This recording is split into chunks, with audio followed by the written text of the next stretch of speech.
Welcome to Deep Waters, a podcast where we understand ourselves and others through our strengths, with your host, John Gibson. Stuff out there now with AI. Yeah. Well, welcome to the Deep Waters podcast. I'm your host, John Gibson, joined here my friend Drew Daniels, and I'll let Drew introduce himself, but glad to be here for episode 2. And just talk through strengths. So thanks for being here, Drew. Yeah, appreciate it. Tell our listeners a little bit about you and what you do, who you are, and all that stuff.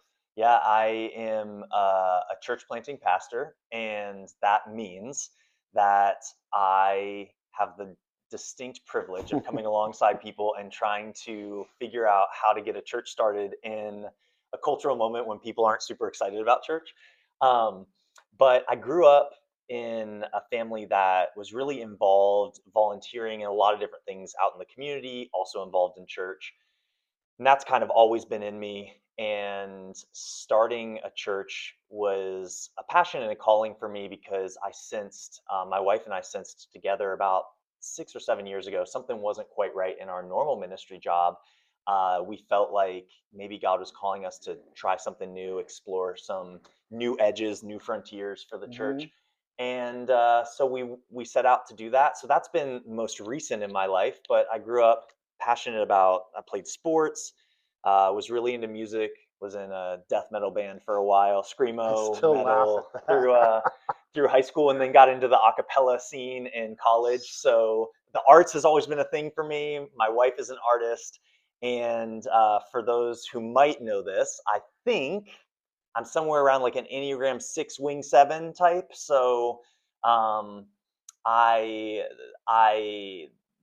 basically what that means for me is I'm a loyalist, and I like new experiences and trying new things. And so that's kind of a bit about me. I've got a couple young kids, 9-year-old daughter, or sorry, a 9-year-old son and a 6-year-old daughter, and they're in a fun stage of growing in some independence right now. Yeah, So nice.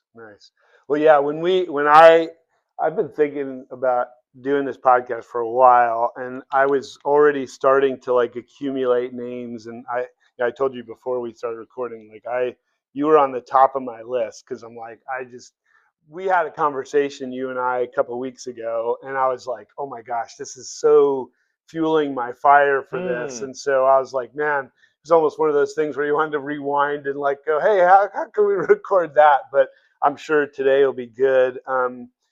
So just looking at your top 5, individualization, woo, learner, restorative, responsibility. Mentioned before, I think in the last episode and even our intro, that strengths all fall into one of 4 domains. There's the executing domain, influencing domain, relationship building domain, and strategic thinking domain. So you've got one in, I think, almost every domain. Individualization's a relationship building strength. Responsibility restorative, or executing learners, a strategic thinking, and woo is an influencing. So let's just talk through, even just going right down the line. Individualization, people who have strength of individualization are about uniqueness. Actually, it's funny because a lot of times when I'll give the assessment to people, if they drag their feet on it, I'm like, I bet you they've got individualization, because they're not huge on. So I'm curious about you. Like, some people who have individualization don't want to be put in a box, because they're like, everyone's unique, everyone's individual. Don't pigeonhole me. Don't. So like, I mean, even when the idea of an assessment, what does that do for you? Oh, that's so good. In fact, I was about to say, even when I mentioned my Enneagram, I was like, I'm the Enneagram that doesn't quite know what Enneagram number they are, because I used to tell my buddies like, no one's just a number. And same thing like with the strengths. I do find that can be a hang up for me. Okay. And I always thought it was just a temperament thing, Mhm. indecision or indecisiveness. But hearing you say that, I'm like, whoa, everything you just said, like, I'm not an expert in strengths, So even hearing you say that from your knowledge base, I'm like, you just helped me connect a lot of dots from my past, like why I Yeah, struggle with certain things. yeah. Well, and even that, that conversation that we'd had a little while back, I was so struck in that because one of the struggles that you had mentioned was like how do you find like a one size fits all thing when Right. you're one of the things we talk about in church all the time is discipleship. How are we leading people to Jesus? How are we helping them become disciples? And from an individualization standpoint, knowing the uniqueness of everybody, seeing Yes. that uniqueness, and I think your woo definitely helps with that. Like it can be a challenge to go, man, if I do this, then how about that person? It's not going to connect. And so, I Yes. mean, talk a little bit about that, even because, yeah, church planners start from scratch. And, you've got to make a decision at some point, but also seeing the uniqueness of the individuals that come to you, like how does that all balance out, I guess?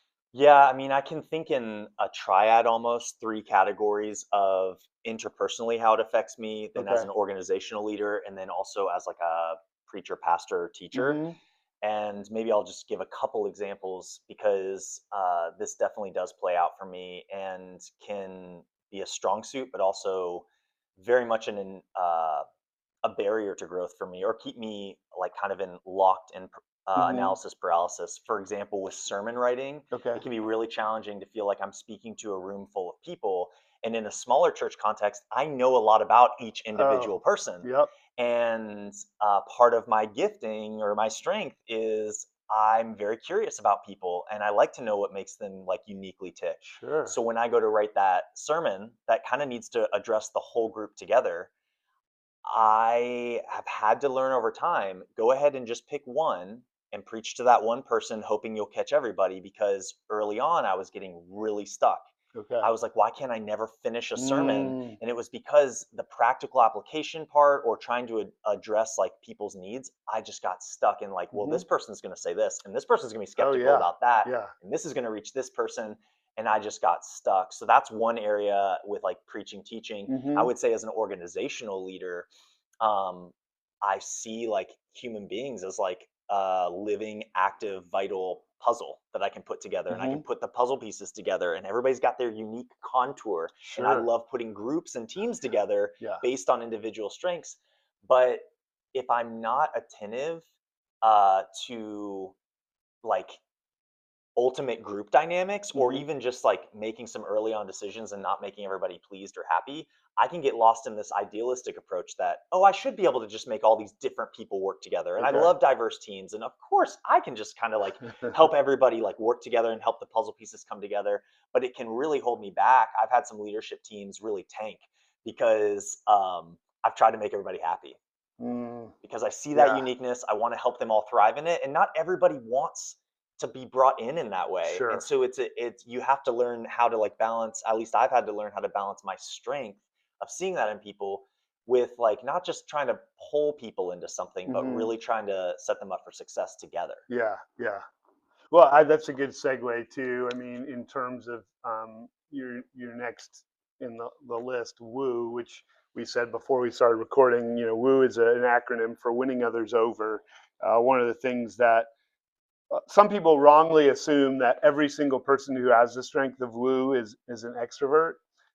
That's not necessarily the case, but there's a high EQ that's involved with Woo, and this ability to be able to just understand the complexity, I guess, of a social situation and walking in there. Some of the descriptors that are used for someone with Woo: charming, interactive, socially proactive, influential, outgoing, gregarious, engaging, initiating, winsome, socially energetic. And I mean, when I read that last one, I'm like, socially energetic. If there's a two-word description of Drew Daniels, it's socially energetic. But yeah, so Woo. I mean, what even thinking, I think some of what you just talked about, even in the individualization and the uniqueness of individuals, and having that, because we talk in strengths a lot about pairing. So even seeing how, your woo informs that individualization of, I Yes. mean, perfect example of just even talking about, like, standing there and looking out at who am I talking to. Just that awareness alone, I think, really comes from your woo and being able to say, hey, how do I win you to this idea? Yes. That's a great point. I think what really helped this strength sort of click for me was learning that it's influencing. Hmm. It's not necessarily a strategic thing. It's not necessarily. I always thought it was relational, but Right. when I see that it's influencing, it means that I like to win people over to then move us towards a goal. Yes. And so I like creating welcoming environments. I hope I do that well, Hmm. and like to learn things about people and remember them Yep. and remember their name and remember something about them the next time I see them, which as a pastor can work out really well. Hmm. And it can lead to connecting people, kind of having a network in my mind at all times of like, oh, you should meet so and so and you should connect. Yep. Where it can get me into trouble is I might perceive people's like strengths in a certain way, and my individualization comes out and I get really curious about them. And the wrong type of person could interpret that as like Drew just wants to be my best friend and they don't want to move Mm, anywhere mhm, beyond me. right. And I can get in these weird entanglements with Mhm, people, especially as a pastor, yeah, where they feel like they know everybody because I always have this network in my mind, but they're really just connecting with me. okay. But when I'm with them, I'm referencing this person and that person, Yeah, and I'm really curious about them. And if they don't understand that I'm trying to like activate them to like mhm, influence them into like mhm, change and growth yeah, and to leverage their own strengths, they might get a little too attached to me. mm, And in my weak moments, I've allowed that to happen. Sometimes as a in your role, depending on what your job is, you can turn to your strengths and almost lean into them in desperation, and you can get mm, into like unhealthy relationships. And I've seen some times where I'm like, whoa, I think I came on strong with that person. I really did win mhm, them over, but then I won them over to me, and that's not wow, really what I want. I get yeah, exhausted if I win people over to me. I like to win people over to then help them be like deploy them into their sure, individual strengths and yeah, help the collaboration happen. yeah, yeah, And another way that this will play out is if I go through a prolonged season, and as a church planter, this happens where you might go a month and you don't really see new folks very mhm, much. yep, I noticed that that makes me feel pretty drained. oh, And wow, I've had to start being attentive to like if I go too long without meeting someone new or getting the opportunity to win someone over or mhm, influence someone in that way, I've got to go find it. I've either got to go to a coffee shop during the week and meet some new yeah, people, and because if that's not happening at church, I can sometimes feel like I'm stuck in my yeah, job. yep, And then I'm like, wait a second, no, you love these people, you love this group. It's just I used to think it was like I was addicted to novelty, mhm, but now I'm realizing it's just that sense of always wanting to meet the new person and connect dots and right, activate them. yeah. I'm so glad you mentioned that because, I think that's such a, one of the things that I've been exploring a lot, even in my own strengths, is going. Well, and we'll talk a little bit about this in a few minutes, but like this idea of like, what do I bring to a situation with these strengths? What do I need in these situations? I think what you just articulated was the fact that your woo needs those new social interactions. They Yes. need these new, like, and I think that's part of the beauty of church planting for creative types, for ideating types too, where you go, hey, everything's new. It gives me this opportunity. But like when the newness isn't there anymore, then there's that danger. I wouldn't go so far as to say like we're adrenaline junkies or anything, but at its worst, the darkest side of it could be like all you want is new, and like I've been Yes. exploring that even for myself to go, man, I'm realizing I really like to start stuff, but maintenance for me is like death, you And I have know? to learn the discipline of maintenance, which is where I try to pull in my responsibility, Mhm. because that strength will help me in those seasons where I can remind myself, like, you're loyal to these people, and the people that are continuing to like return. Remember, like, if you really want to see someone as an individual, if like Yep. show their gifting and strength, it's going to take some time. And so, working with the same people doesn't mean that like I'm failing or something, but sometimes you get so hooked on some of your strengths that you feel like you've lost a part of yourself in a Hmm. season if you aren't getting enough stimuli around Right. you. And Yeah. for me with woo, that's a big one. If I'm not meeting new people, I can sometimes feel like I've lost a part of myself. Hmm. And I have to remember like, no, no, no, that's just a strength of yours. And it can come and go. You can leverage it in different ways at different times. I will say one other thing that you made me think of with woo. Um, in this is like it can tilt towards manipulation. It can tilt Hmm. towards like getting what I want out of people and using charm and charisma, almost like that used car Hmm. salesman. And I've seen that side come out too. Mm. You know, I'm not perfect. No, dude. So the first time I took the strengths assessment was like 25 years ago, and it had only been around for a couple years when I did it. And I was single. I was an engineer, and I was 20 something. So I mean, so it was like, and Woo was in my top five. Oh, okay. And then I've grown a lot in a lot of ways. Woo is actually the only one that was in my top five that has moved down. Like when I look at my 34, it's number 17 now. I've never seen things Whoa. pop that far down before, but what you just mentioned about like there's a flavor. A lot of times Woo pairs with communication, and I've seen that in people. And there's a flavor about Woo communicators that you're like, and it feels sometimes at its worst like the used car salesman. And you're going, "Ooh, yeah, I don't know if I really like that or not." So I appreciate that Yeah. vulnerability, even of like, hey, if I'm really honest, this could go south quickly, and I could go towards the manipulation side of things and stuff. And actually, that's been one of my biggest like recent learnings with Woo, and maybe this is your journey too with working with people a lot is being mindful that the best relationships, especially when we're talking about in church world, but just in general, the best relationships take time and need to build trust. Yep. And when I used to lean heavily into woo, um, and I was in much larger like church environments or different things, I felt like always like satisfied with my work and what I was Hmm. doing.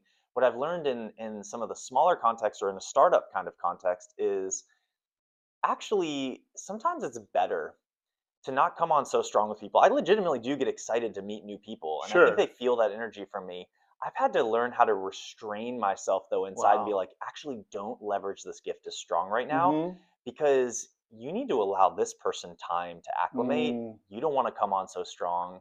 that's huge. You don't want to like get somebody too connected to you too quickly. You want to Right. help them. What's best for them for the future is for them to be invested in the community Hmm. and so I can see how sometimes I need to preemptively like restrain a strength Wow. and Yeah. step back, and it's painful for me because I'm like, oh, I just want to be so excited about this person. I get that Yeah. hit. It's like Oh it's like yeah. dopamine rush when Right. you see someone light up because you're taking an interest in them right away. Yep. And I've realized that actually is pretty self-indulgent and it's giving a lot to me, but it's not helping them. And so I've Hmm. had to learn how to like change my approach to woo in order to actually help the other person, not just Yeah. gratify myself. Yeah, what some of the training that I've done too, even along the lines of strengths, the language that we used around that is generative. Like, how are we using our strengths generatively Oh, it's rather good. than individually or selfishly? So, our tendency, and there's theological reasons for this, but like our tendency is always to go, how is this benefiting me? And so even that journey for you with woo, I think is going, hey, I'm starting to look at my woo beyond what it gives to me and looking at how it benefits the other person and Yes. benefits the organization. Strengths are all about motivation too. And when I talk to people about especially the domains, the influencing strengths are the least frequently occurring. Woo is one of the influencing strengths. They're the least frequently occurring and they're the most misunderstood because they're less frequently occurring. Mm, And so, you can see times that people are going, wait, like influencing is all about expanding the circle. People who have strong relationship building strengths can push back against that sometimes because they're like, wait a minute, we are good with like the circle that we've got. Or we need depth here. Right. You keep trying to go wide, and we need to go deeper if we're really going to Right. accomplish something together. Yes. Yeah. And so the beauty of it is that there's a balance when you press into all of the domains together. But our tendency is to go with what's the most motivating for us. And Hmm. so, I mean, there's eight influencing strengths, and six of them are in my top 10. And so I'm like, I Whoa. have to be really careful Yeah. to go, hey, how do I leverage those without, like you're saying, going so far overboard that everyone's like, hey, how about me, John? Do you care about me? And Wait, it's like, so is influencing, just because you're the expert, I'm curious, like, because there's these categories, yep. like you mentioned, influencing is not purely relational. It is like trying to move people towards action. Yeah, well, it's influencing people and expanding a circle. So like that's why you think about we use the used car salesman idea, and specifically with Woo, but people who have Woo are great salespeople Hmm. because they want to expand their influence. They want to make the circle bigger. They want to get people to something. So the question with winning others over even is what are you winning them to? And I think you talked about Mm. that. And huge self-awareness for you to go, hey, there's a danger. The shadow side of this for me potentially is to go, I want people to win. I want them to be won over to me. Yeah. But and let's be frank, like both of us probably could name, five pastors without a blink of an eye Hmm. who we've seen do that. Well, I think that's part of the reason why a lot of people are really disillusioned with church Oh, is absolutely. not necessarily because of church per se or even Christianity or Jesus, it's the leadership. Yes. And leaders in church tend to thrive with this type of gift mix Hmm. of charisma and winning others over. And if not restrained, Right. people feel used. Right. Yep. Yeah. It's funny because I don't know like exactly how all these things intertwine yet, but restorative is also one of mine, Hmm. which is problem solving and trying to get to the root causes of things. Yep. But seeing things be restored is Hmm. part of the joy there. Yeah. And I see that when you put that with individualization and woo, it can create really complex, challenging Hmm. relational situations that are highly enabling, enmeshed, and Mm. entangled. Yeah. And I see that if there is a trend in my life of some challenging relationship dynamics, it's been when I've come on and won them over quickly. Hmm. I've gotten really curious about what they're good at and their individual strengths, and I've tried to bring them into something and leverage that. Hmm. And then they get attached to me, and usually it's a person that I see also the opportunity to help them grow Hmm. and thrive. Yep. And then before I know it, I have to pause and be like, this person, you are treating them like a friend. They think you're like their best friend. You're actually kind of trying to fix them. Mm. And that's another way that, like, man, Yeah. yeah. Yeah. No. Well, and you're speaking both the next two here. I mean, learner and restorative, like you said. You mentioned responsibility earlier, but you've used the word curious multiple times, and that's definitely learner coming out. People who have the strength of learner are people who are like, I can, I'll figure it out. I mean, which again is you're poised with that gift as a church planner to go, hey, a problem comes my way, like you can whip it, right? Yeah. Yeah, I mean, so how do you just learn? I can go to YouTube, I can figure stuff out. And it's not just learning new stuff. It's just the process of learning. And again, that's one of the things that I've always appreciated about you is just your curiosity, your hunger. I would even go so far as to say for new things, to say, hey, here's an idea, here's a concept that I'm really curious about. So Yeah. yeah. Well, this is another one where this is the one of my top five that I have wondered, is it learner or is it input? I haven't Hmm. looked at my top 10 in a while. I'd be curious to know if input's in there somewhere, Yeah. only because my understanding of the distinction is that input likes to learn, but for the sake of an output. They want the Hmm. input so that they can then do something with it or like Sure. use it for something. Yeah. And sometimes I feel like that's more of how I am. Like I don't love to learn just anything, but I will say where I really see it play out is relationally. I Hmm. love learning about people and I can get curious about almost anything if they're passionate about it. Yeah. So if I start to notice an individual strength, the individualization, then I can get really excited about learning about what it is that they really like. So I do Sure. feel like I have that curiosity, and I definitely see that. I've oftentimes like wondered, when it comes to certain areas of my life, and you could answer this with your expertise, but like, do certain strengths manifest differently depending on what role you're in? Because Oh. I feel like as a parent or as a Yep. friend, my learner comes out very differently than Hmm. like as a preacher and teacher Right. or organizationally, where I'm like, I don't want to learn everything about how to start a new church, but I want Sure. to learn the few things that I can apply right away. Yes. Yeah. Yeah. And Gallup will say they've got all kinds of studies about, the accuracy of the results and stuff. And, I've taken the assessment like 3 times over the course or 4 times over the course of like 20 years. But I think when you see some significant life changes in, like, you go from married to single, or you go from married, or yeah, you go from single to married, or vice versa. You, Yeah. you experience a divorce or some kind of death. You experience a career shift or change. You become a parent. You lose parents. Like, there are certain life changes that I've seen that can really, really influence where things go.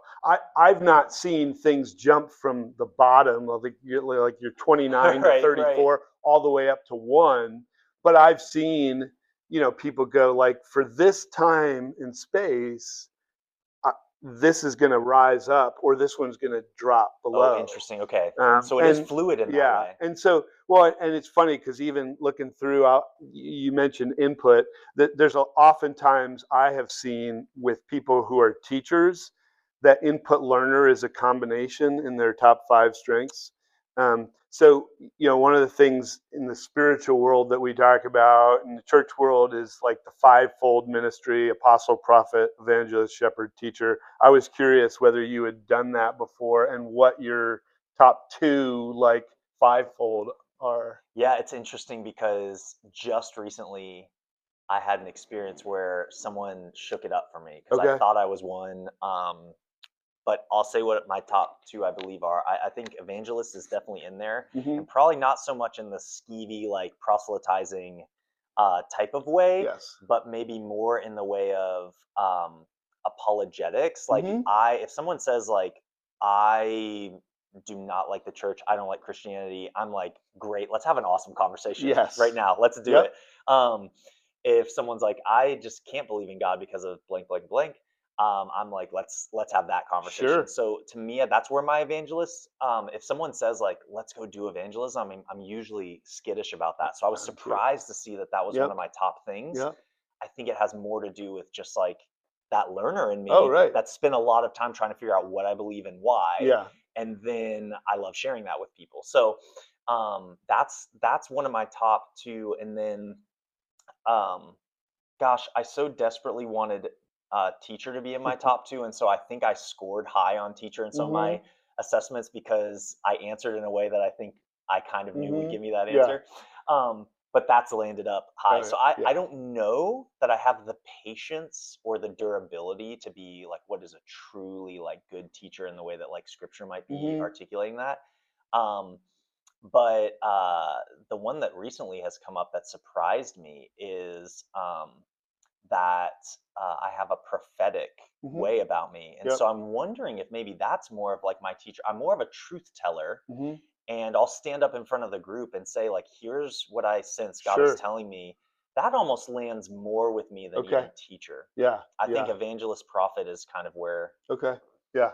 Yeah, I was wondering because evangelist teacher is mine, and same. I mean, I resonate so much with what You're a you're better teacher saying. than me too. That makes sense because you can Yeah. take people through the Yeah, steps of but that's my things. communication in Oh, some really? ways. Yeah, I mean, I talk about that all the time. That I get emails or texts from someone, and I'm like, that could have been like 2 sentences instead of 3 paragraphs, Right. right? And I'm going like, why did we just do that. Yes. Anyway, I so used to- but I think my communicator is always going, hey, how can we distill this information down to the most basic form possible? yeah. So for some people, trying to get to like a 25-minute talk can be a challenge. For me, there have been certain people who have mentored me, whether directly or indirectly, that have helped me go, there's a cutting room floor of information that I'm willing to dispel in order to get, the most basic thing possible. And it's not easy, and it's been a number of years that I've done it, but yeah, it can be a huge challenge in Well, that. it's funny So, that you say that because I recently, even with voice memos, hmm I can tell when I'm talking with certain friends, and I'm a verbal processor. mm-hmm. I have started noticing the value of quick, succinct. Like if I send Mm-hmm. someone a voice message or if I call them, I want to honor their time and I want to be more efficient. And I've always noticed that, and I really care about whittling it down. But you know this about me. I tend to preach long. I tend to everything. I add words to it, and that would make sense if it's not necessarily in a sweet spot strength wise for me, but I have enough of like learner and things in me to know like Yep. actually I need to get good at this. But Yeah. it's hard for me. Oh. That cutting room floor is hard for me, especially as an artist, man. The Oh. number of songs I've written where I'm like, I don't want to get rid of that lyric. We'll just add an extra verse to the end of the song. Oh yeah. Yeah. Yeah. Yeah. Yeah.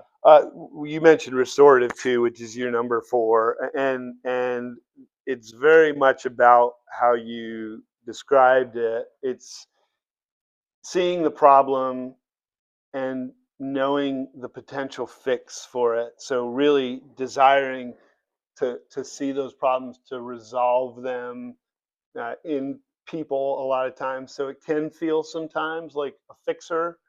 It Hmm. can also, again, the shadow side of it can be never seeing the good things that are happening, but always seeing what's broken. And I've Mm. experienced that with certain people before where they have the strength of restorative in their top 5 or even their number 1.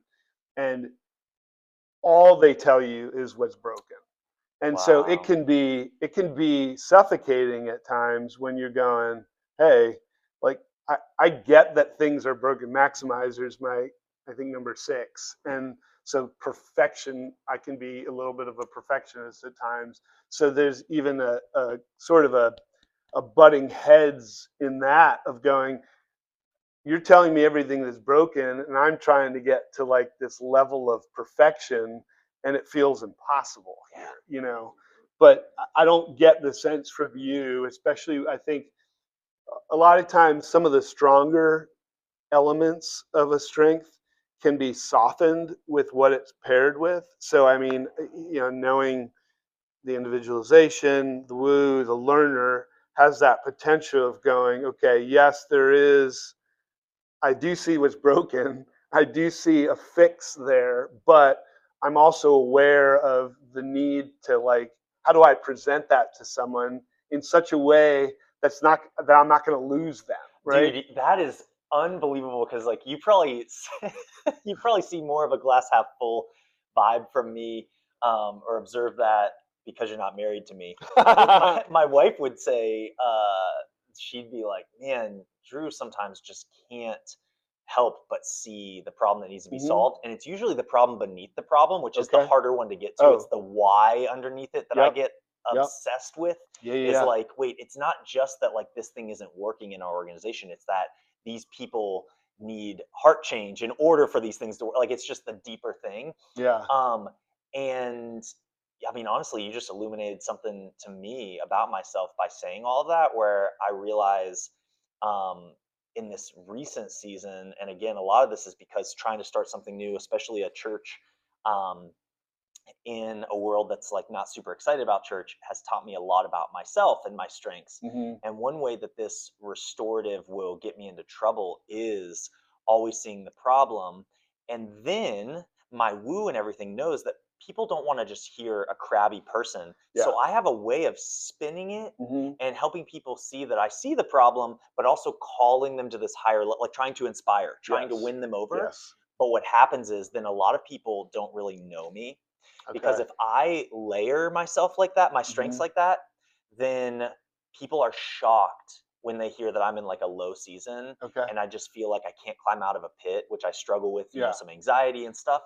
And like when I'm struggling with things like that and I tell people like I was noticing this and this problem and it wasn't getting solved and it was really like bumming me out. They're like, I had no clue you Mhm. saw it that Mm. way. You just seem so happy all the Yeah. time, Drew. You're like a puppy dog. Yep. And I'm like, man, I need to find a way to be more authentic with Mm. like not just identifying the problem, but helping people see that like it's weighing on me too, and Yeah. not just like spinning it. Yeah. Spin is like I feel like a big thing for Huh. that woo gift. Okay. Like I feel like, man, I'm so glad I didn't end up being a politician because I'd get sucked into that world Oh, and yeah. probably not a good Oh, way. yeah. Well, and I think one of the things, even as you bring that up, one thing that I've had to really like, it's one thing to have like your bottom five things that you're just not gifted in. It's another thing to have the shadow side of something where you understand, hey, like this isn't a weakness. It's just how do I leverage it? How do I aim it in this way that's more generative and positive and stuff? I learned a couple of years ago, positivity is a relationship building strength that I don't have. and but what I realized was, and this is the gift of community, this is the gift of, in the church we talk about the body, like the gift of other people is that when you identify some of those deficiencies in yourself and proficiencies in other people, inviting them along the journey, even seasonally, Mm, is like super important. yeah. So even, identifying this, hey, everything's broken, everything needs to be fixed, having somebody who you trust like immensely with the strength of positivity that can be a like whether it's seasonal or whatever, where you go, hey, I'm feeling myself get pulled to that everything's broken. Bob Dylan has a song everything's broken, right? Like Oh this. man. So getting pulled towards seeing everything broken and just saying, hey, I need a different perspective that I don't naturally bring. Let me call this person or let me meet this person for coffee, which I think would energize you just that. Yes. But the other part of the energizing for you to potentially even break you out of that funk would be to go, hey, I need your positive perspective here because all I'm seeing is what's broken. Yeah, Does like that to make ask sense? for it. Yes.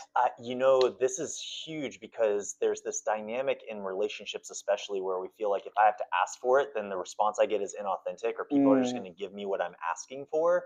But I've been learning, especially as an organizational leader, I have to start asking for that mhm, feedback. You've just given me a gift because I'm like, whoa, I hadn't considered that. And as you were talking, I sort of just like went into my mind's eye for a moment and was seeing some conversations with my wife where like she would tell me like early on when we were first getting to know each other and getting married, there was this like incredible positive energy, the woo and mhm, the individualist, and she saw the positive side of the restorative. Since we've been married, she's like, I think I'm more of an idealist and you're more of a realist, is how she would articulate uh-huh, it. um, she was like, you still have a positive energy about you, but there's a lot that drags you down. And it's seeing the broken things. But if I fixate on the broken things, then I can see the gap between that and potential restoration. And the longer you live, the more you realize like those gaps are huge. Like when you're younger, you think you can get something from broken to fixed yeah, and a lot of different things. Now I'm realizing like less and less can truly be restored. mm, And that's sometimes some of that is just an ache as like a oh, human being that like I want to see things restored and right, it will never be 100% restored, and I have to also be comfortable with like the end result not being perfect restoration. yeah, And yeah, that's another piece with that strength where like again reining it in and being like, you know what, if you're setting your expectation up here all the time, that's part of what's getting you down. So it's yeah, not just seeing the problems, but it's also assuming that you can restore this all the way. mhm, And what if that can't happen? right, But what if you can nudge, especially when you're working with people? What if you can just see this person get one more step down the road yep, of their faith journey or one more step towards healing? And you can't get them all the way there, right, and that's okay. yeah, And when you change that expectation, then suddenly I can actually like enjoy a lot more of sure, my work. And yeah, yeah.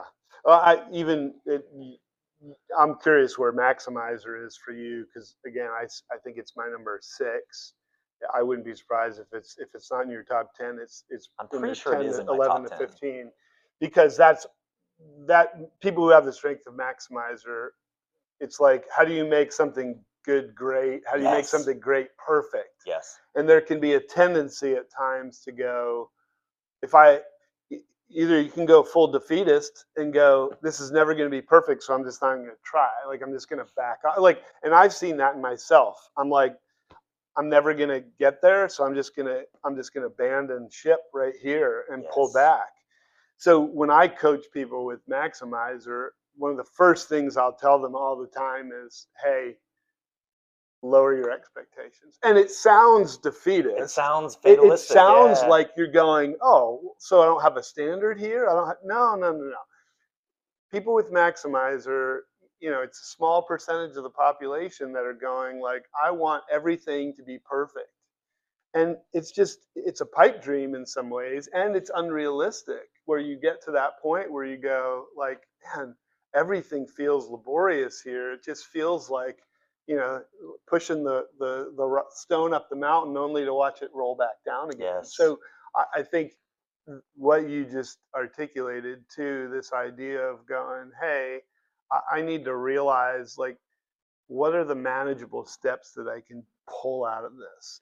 Even if that restorative thing is only one piece along the way and that your part is only this chapter versus the whole book kind of thing, Yes. and it's hard. I mean, I get it. But you like figuring out how to manage that is half the battle, I It feel like. is. It really is. And when you're in people people work, for lack of a better phrase or Hmm. term, because you don't have to be a pastor to experience this. Oh, You can yeah, just be yeah. working with people and feel this. Um, you can sometimes have such a deep desire. You feel like you can see who that person or who this group could be. Yep. And I think that there's a lot of people that could be freed up by saying, "Hey, lowering the bar for you just means being a little bit more realistic. It does Hmm. not mean lowering standards." Right. And it's helpful for me to hear you say that because I can think of a lot of people in my life that they'll just lean back on, like, "Well, I'm just a perfectionist or whatever," and I'm like, "Yeah, but it's eating you alive." Oh, right. And some of this with strengths, what's interesting is those things that are most potent in you that are your strengths that you can just be so good at and so gifted at, oftentimes I feel like they can also be like our supreme undoing, that shadow side piece of Sure. it, because it's like, man, I can run after this so well. And it's because I'm gifted or because I'm good at this. And yet, if I don't have self control or I leverage it at the expense of other Hmm. like balancing points of my other strengths, it can cause a lot of problems for me. It can Right. actually tear me apart. Like Yeah. your greatest Oh, gift can be your greatest weakness yeah. type And of thing. that's what I mean. You talked about before that invitational nature of inviting somebody else into those things to help you see. I always use that example, the blind man and the elephant, right? Each of them's got a Yes. different thing.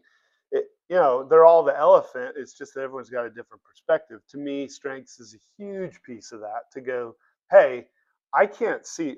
God's gifted me with a wife like He has you, who has all these gifts that I don't have, and so I've learned over almost 25 years to like leverage that and go, man, she has this ability to see things in ways that I can't see things. That doesn't mean I suck, or it doesn't mean, but it just means that, hey, together there's a cool, Yes. synergy together. Yes. That's And good. when we invite other people into that, it also helps them in that purpose feel purposeful, It's right? almost like if you can see strengths as strengths and not identity, like, Yes. because if it becomes your identity, you're like, Yes. then you have to be good at this, Hmm. this, and this. And if anybody else brings other strengths to the table, it can feel like it attacks like your own personhood. Yeah. But if you can hold your strengths as like, these are just strengths, Right. and there's a bunch of them, and I only have a few that really manifest in this season Hmm. and with this richness, I need it from other people. That's so huge, man. And you know what? I hadn't considered it in my marriage. Which is almost shameful to say, Yeah. but you're revealing to me right now. I'm like, oh, I need to do that with my wife, with Yeah. Paige. Yeah. I need to I go to her and look. be like, hey, let's talk about how our strengths work together, because man, that's a really exciting potential. We talked about you talked about Enneagram before. I'm an Enneagram 8, like hard 8, and my wife's a 9, and so she has I have had to lead into her to go, I'm not going to send this email until I see until I get your eyes on this. I'm not going to make this phone call until I rehearse the Yeah, script I'll go with you. charging in and start the fight if I have to. And she's like, no, no, no, let's Yes. Oh, peace, let's find yeah, peace. yeah. So I like, and again, it takes. I don't know. I mean, you can get into all kinds of like gender conversation about like whether it's harder for men or not. But I think they're, the old adage, the sexist old time thing about like men have a hard time asking for help and stuff. I think there is something to that. Hmm. But like getting past that, I think there's also something more feminine about artists and creativity in some ways Mm, too, I think. But yeah.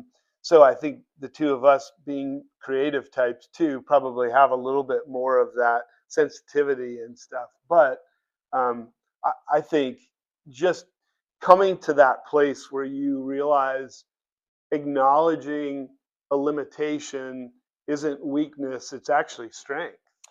You said that actually about a month ago. We were hanging out, and you mentioned that. And I've been meaning to tell you that has been one of the single most pieces of helpful wisdom that I've gained Mm, in recent memory. Because seriously, even in the past month, I can look at our church organization and see how it unlocked. I kept trying to delegate better, and read the books and stuff. hmm It wasn't until I heard that from you that suddenly it unlocked something in me, hmm, because delegating I always thought of as like handing off tasks. When I think of it as collaborative strength building, hmm. that's a game changer for me. Sure. And suddenly, even in the past month, I can think of four people on my mind right now that are already leading more and stepping more into their gifts. I sat in on something last night that I was like, this is the first time that I've just sat in as the organizational leader and not Wow. been leading anything. That's huge. And it was huge. Yeah. And I was like, this is all coming back to John basically encouraging me that, like, what you're doing here is actually um, trying to collaborate with all the strengths Hmm. for the best possible outcome. Right. That is so good. So, Yeah. anyways, yeah, you Yeah. said No, that. That was so that's helpful. good. Well, yeah, and so rounding it out, your number 5 is responsibility, which Oh, you yeah, talked yeah, about yeah. before. Remind me again too. Are you the old? You have a sister, right? Yeah, I'm the younger. You're the younger. Yeah, I Okay. have two. Oh, interesting. Um, yeah. So, because a lot of times, again, birth order can play in the stuff too, but people who have the strength of responsibility are all about taking ownership and emotionally owning things. Like if Yeah. my word is my bond. If I tell you I'm going to do something, if I tell you I'm going to be there, like, oh my gosh. And we've been in places at the same time where you showed up a little bit late. Oh my, and like the first words out of your mouth, oh my gosh, I'm so sorry. Like, Well, right. I I'm was like, about to like make a joke about that. I was like, think about an untimely person that carries this this weight of responsibility. mm-hmm. That's my life in a nutshell. Like the things that make me the most agonized are like Mm-hmm. feeling the emotional weight of like loyalty and commitment to this person, um, and then just like time after time. I mean, this morning I was like, I'm running a few minutes behind. Well, guess what? I got in a little bit longer conversation with my wife this morning and was like, Right. "Oh shoot, I got to get out." I was had perfect timing. She was like, "Can you hang for a minute? I got to tell you something." And sure enough, I'm coming a few minutes Oh, late to meet up with you, and I feel it. yeah. Um, so I almost like, I guess one thing that I would say is I this has masked itself for me more than the others because I've always felt this burden that I'm Mm. Huh. irresponsible because Okay. I'm kind of a fun-loving type of guy and like to be a little bit spontaneous and sort of like actually kind of push against sometimes like high structure in organizations and stuff, because I'm not a true rebel, but I do, because I love people's individual uniqueness and stuff. I Yeah. love seeing that come out more Right. than like an organization. So when I've been in large organizations before, I've noticed that I kind of push against some of the like um, hierarchies and stuff like that, because I like to celebrate the little guy and other people that are doing great things. But I have always felt this huge burden that I'm irresponsible. Now, what I'm realizing is actually it's my strength of responsibility. When I do commit to something and my Hmm. follow through, I can eat myself up. If I want I heard someone say once that this responsibility too can manifest as like if you want something done right, Yeah. I'm your guy.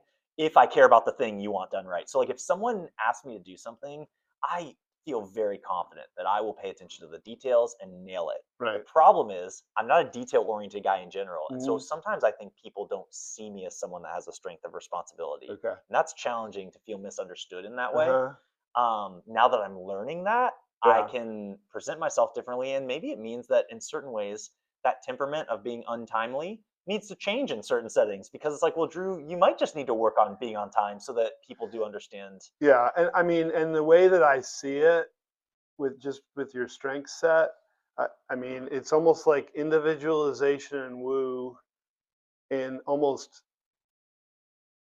not tug of war, but a little bit with responsibility. Mm, Because one thing that I, even as I was thinking about, you putting all this stuff together, I was going like, it's something about Drew that when you have a conversation with him, you are like fully present and like that individual. And again, this is your individualization. Like that person is the only thing. And so, like, mm, even what you just said about Paige this morning, it doesn't surprise me at all. mm. Like your woo individualization is going right now. The most important person is who's right in front of me. Yes. It doesn't mean that I don't care about like the fact that I got to meet John and whatever, but like you're unique, you're an individual, you're here.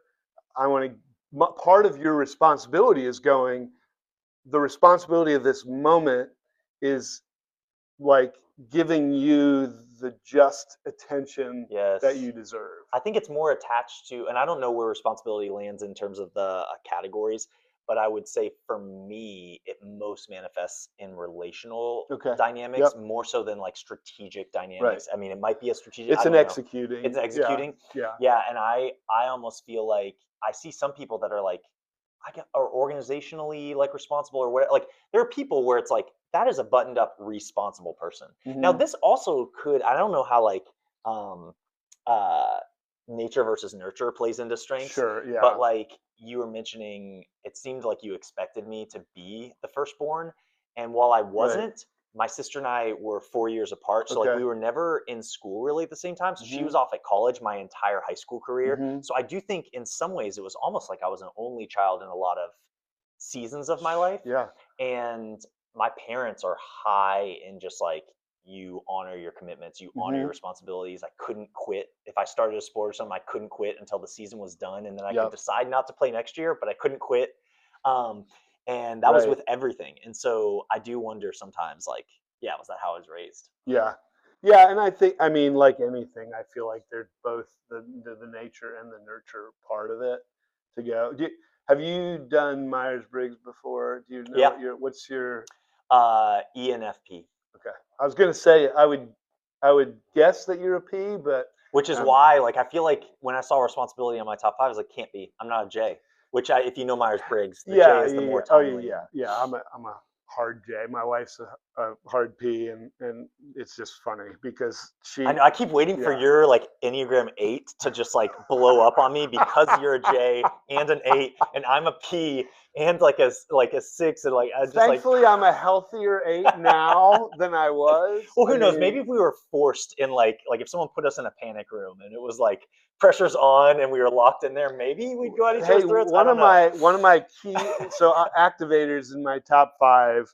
One of my key leaders has the strength of deliberative, which is all about like minimizing risk. Hmm. And I just had a conversation with him a couple of weeks ago, and I'm like, I was looking at our strengths pairing like together, and I'm going, how have I not gotten into Yeah, there's no more reason this should work. conflict with you? Well, then yesterday I'm in a whiteboard session with him and another, this like core group that I have, and we started butting heads. And I said to him last night, I'm like, I knew it was a matter of time Matter of time. till we would finally come. Like my activator, this desire to just move ahead, to not be super detail oriented and whatever, which is funny because I've got an engineering background, Right. right? And But It's so helpful to see that though, because what you're talking about there is strengths and understanding your strengths and being somewhat self-aware in them is really helpful with also setting relational expectations with people. yes, Because oh, I don't know what it looked like last night, but it sounds like you were able to have a little fun in the conflict yes, rather than the conflict taking over. yes, And the thing is, I keep learning, like, I want conflict. In fact, I should want to insert tension into points if our right, organization or the church or my team or whatever is ever just stale for too long. yeah, I heard a philosopher once say that, like, even in marriage, couples that sometimes feel like they're going separate ways and they're out of love with each hmm, other, one of the first things he'll do when he brings them together is maybe give them a sport or activity where they can insert some healthy tension, conflict, mm, competition, and it mm, will revitalize their marriage, wow, because we need that with one another. yeah, But when you can right size it, because you know your strengths and you know, oh, these are just our strengths coming at each other, sure, then you don't let the conflict like consume eat you, you. yeah, yeah, yeah, And that story that you just shared is such a great example of how knowing your strengths can not only help you with self awareness, but it can really grow your efficiency as a leader or in hmm, team dynamics, yeah, because you don't take everything so personal. You can be like, that's their strength coming out. right, We can harness this hmm, rather than just combating. But yeah, also, sometimes it's okay. right. Well, and the language that we've used is this idea of rupture and repair. That, I mean, it's what our muscles do when we work out. You know, we rupture them in order that Yes. they'll like be restored and repaired, which again speaks to your restorative. The problem is right now in this cultural moment, we live in a cultural moment in a culture where people don't move past the rupture. Right. They Wow. live in the rupture and they don't want the repair. That's a So great they'll point. just stay there. And you know, everything is expendable, whether it's a relationship, a marriage, a job, whatever. And so we continue to create these like vacuums Yes. where they become conflict free. And the language of this article that I'd read the other day was this idea of creating safetyism, because once upon a time safety used to be like physical protection, Yes. but now what safety has been defined as is anything that makes me uncomfortable, makes me feel unsafe. Interesting. And so we've started expelling anything out of, I mean, and we've seen this in the younger generations. We've seen this with millennials. We've seen Yeah. this with even the COVID generation too, where you're seeing people who are going, ooh, I don't like how that makes me feel. So therefore it must be bad. It makes me feel unsafe. I'm going to get rid of it. But what you're saying is like, again, invite it. It's not always comfortable. In fact, it's rarely comfortable. But Yes. just because something's not comfortable doesn't mean it's not good for you, doesn't mean that it won't contribute to your growth in some ways as Yes. well, you And know? I have a friend who is a high eight, and I've sometimes wondered, like, how is it that, like, we get along so well? And I think what it is like, when we go through conflict, conflict can be like an art form. Hmm, And this particular friend, because they are so committed to their faith in a way that I'm committed to my faith, hmm, it's like we see the same horizon line. yep, And so when we do conflict, we always step back and say how we move towards this direction together. yeah, And yeah, maybe that's part of it too, is when you understand strengths, it's kind of like you're saying, it's like, hey guys, we have this horizon line, and conflict is going to be part of the way that we get there. If we take out all the conflict and mhm, pursue safetyism, yep, I think we're seeing in a lot of ways how that's not actually benefited our mm-mm, society. no, not at And all. in a digital age, this takes on a whole new dynamic, because I was just hearing the other day someone say that uh, basically people can escape into their technology, and Hmm, so we have more luxury, for lack of a better word. We have the luxury of when something does hurt us, hmm, back in the day, without phones or screens or different things, um, you had to show back up the right. next day in Oh, the same yeah, community gathering, because that conflict that happens, like, you can't run away from that right. person. Oh, You show sure. back up to them. And now a lot of our conflict happens online, where we aren't embodied, and so Hmm, we can trash people, and that's undignifying. But then also, if it happens in person, we just jump over to social media and avoid them for a while. And even I feel I'm prone to that. So it's helpful to hear you say that. And strengths allow that opportunity. It actually just puts a new lens on how you even see conflict, Yeah. because you can Yeah. see it as strengths coming together and Hmm. forging, kind of like um, uh, you know, heat and pressure can cause something to just like collapse on itself, or it can refine it and Yeah. turn it into something beautiful. Yeah. What you said a minute or so ago about you and your friend and kind of refocusing on the horizon, I think is such a key point too, because you think about strengths in terms of motivation, motivating me to get there, right? And our motive, that's why I think there's a beauty in reframing the end goal, because usually there's an end goal that can be agreed upon, but the motivation to get there and the mechanism and method to get there may be different, and that's where I think strengths come in. And so and a strategic arranger is one of the pairings that I call my superpower, because it helps me do that sometimes, Mm, to go, hey, I need to see like a way where there is no way, sort of, and reframe this to go, hey, we may, how do I, and my communication helps me in this, to go, how do I say this in a way that's going to be understood by that person, you yes. know? And so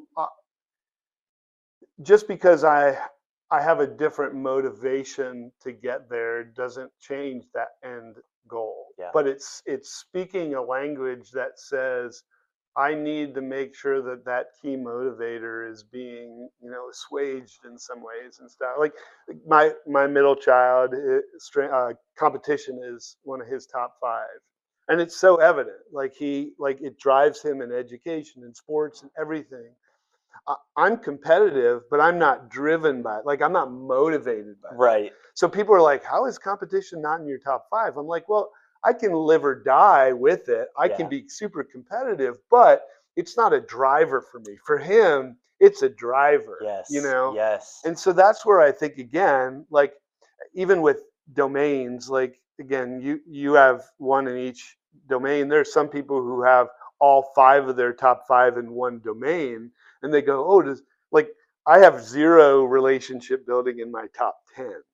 Now, some people I tell that and they're like surprised, and Yeah. they go, "That's weird." And I'm like, "No, it just means that the relationships are not the key motivator for me. It doesn't mean I don't care about Yeah, because you relationships." care about people so deeply, Right. but in some ways, it makes me wonder if it's why you're less mercenary with relationships. Because when relationship building can be somewhat of a strength, it's almost like Dietrich Bonhoeffer talks about people that actually can be a big problem in community when they care so much about building community.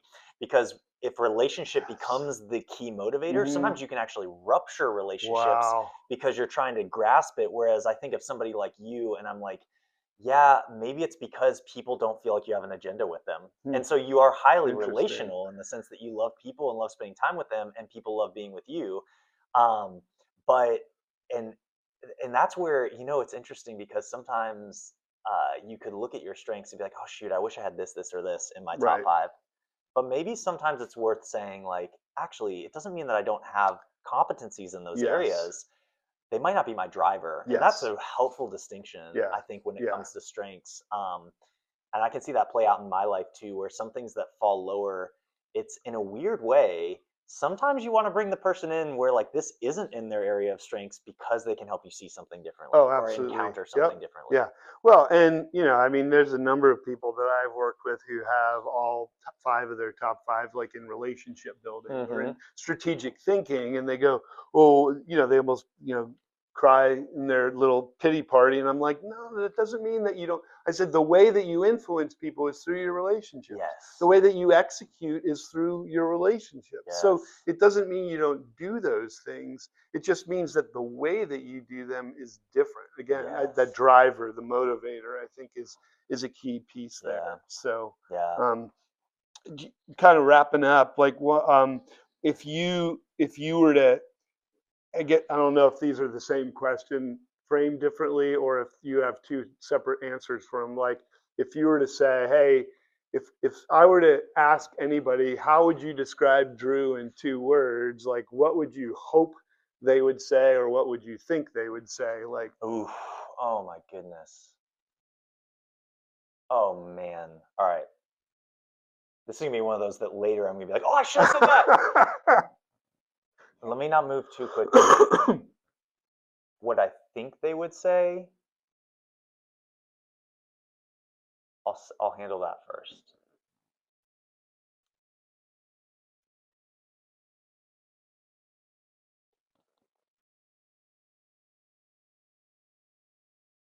Um, I think they would say Drew is a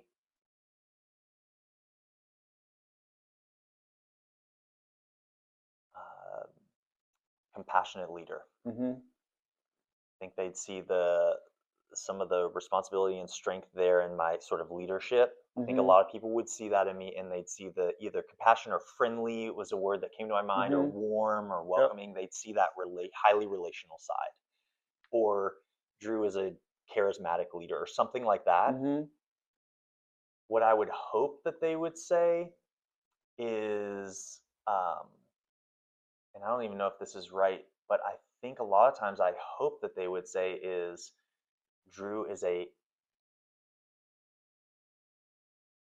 consistent hmm um, guide, hmm somebody that they can rely on for wisdom.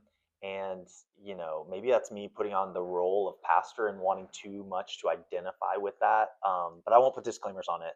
I think something with consistency or Yeah. and um, is what I would want them to say. I think what a lot of people would focus in on is the warm relational and the hmm strong leader.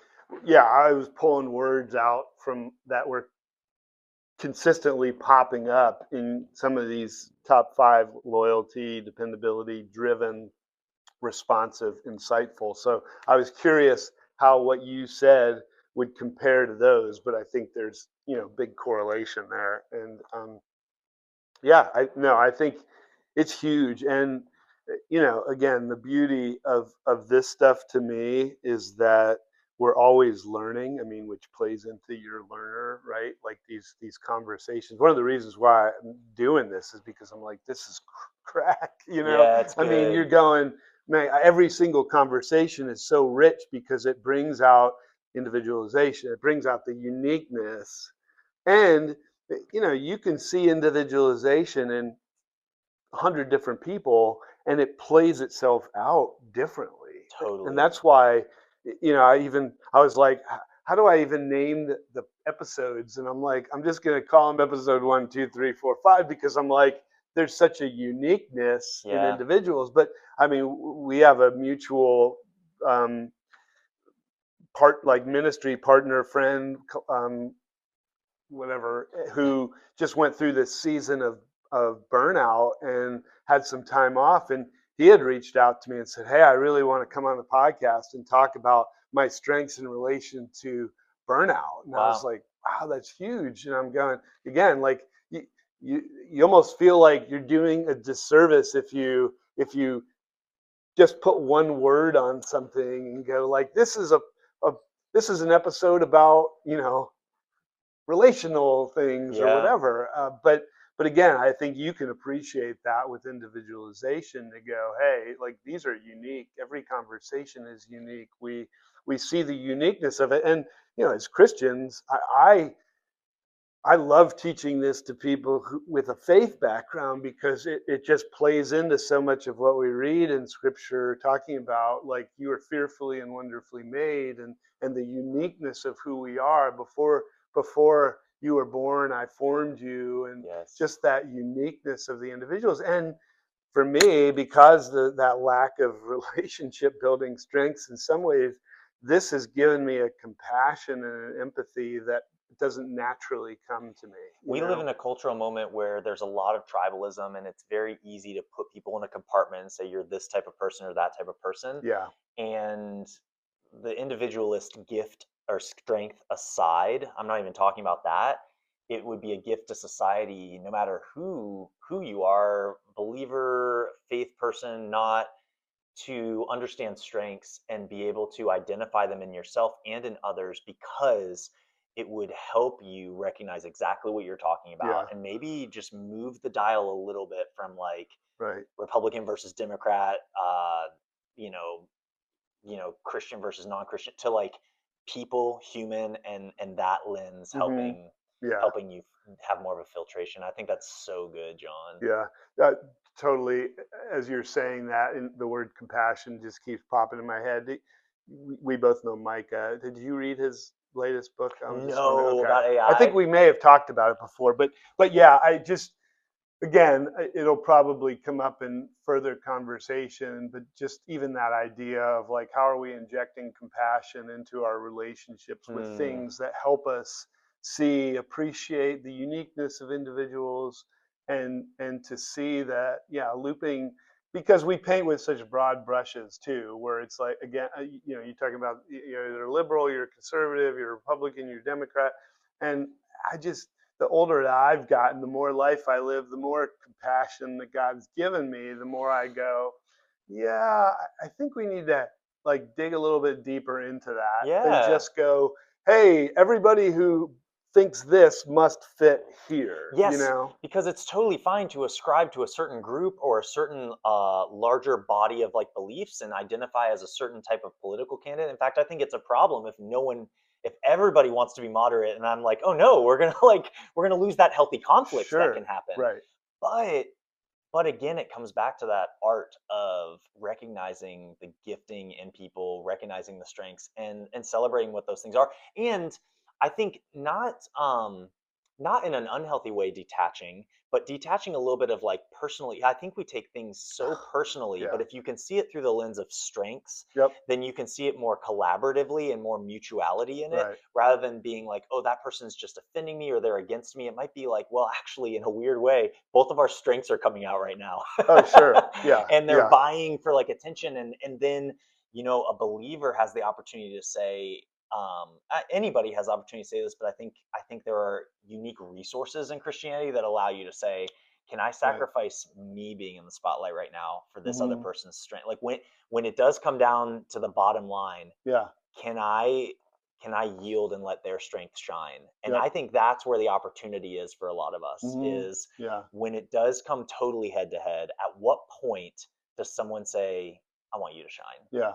And strengths gives us that opportunity. No, I appreciate that. Resonate big time with that. And something you said before, just kind of as a wrapping up thing too, Hmm. of just that idea of I don't know, it just went out of my head, but um, the definition and identity, Yes. not getting so consumed with, well, here's my top five, so this is who I am, but like, again, these are motivators and they help me to do stuff. There's not a right or wrong to it. They're sort of amoral in some ways Yeah. too, but like, how are we directing them? Gallup uses this language of like, name it, claim it, aim it, which I'm like, that sounds like a pastor maybe, Yeah. right? Right? Yes. I mean, Yes. but, and I'm like, I freaking hate that. But it's helpful to go like, I've, I've identified my five, I've understood them and embraced them. And now Mm, I'm giving direct, from an engineering standpoint, that works for me because I'm all about trajectories and yes. direction. Yes. And so I think part of what we talk about when we talk about strengths is, how am I directing these? Am I just directing them internally? Am I directing them towards other people, towards goals? How am I getting there, and what goals am I setting even in that? So, Yeah. any other last thoughts or whatever? I'm just grateful for the Oh conversation, my man. This has gosh. been so Yeah. good. I feel like there's a lot that I need to go and almost like journal about. I'm excited that I live about 30 minutes away, to just drive in the car and be like, to process a lot of this conversation. It's been Yep. really helpful for me. So Oh, thank you. good. Yeah. Well, and hey, we may have a part two, because I Mm. feel like we could probably venture down a Oh, dude, I could hang with you whole all afternoon, rabbit and this holes. stuff gets So, me really yeah, excited. no, this is good. Well, thanks. I appreciate your time. I appreciate you being here. Thank you all for taking the time to listen.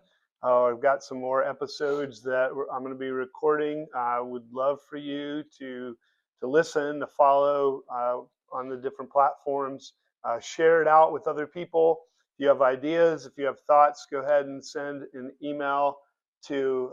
Oh gosh, now I totally forgot my It's email Deep address. Waters. It's Deepwater Pod. Oh gosh. No, we're gonna find Oh this my. right now. Yeah, it's Deepwater Strengths. Sorry, Yes, at at gmail.com. gmail.com. So we're still new enough that it's not like embedded in my brain, but I'm glad that you took the time to listen, and we will catch you next time on the Deep Waters podcast.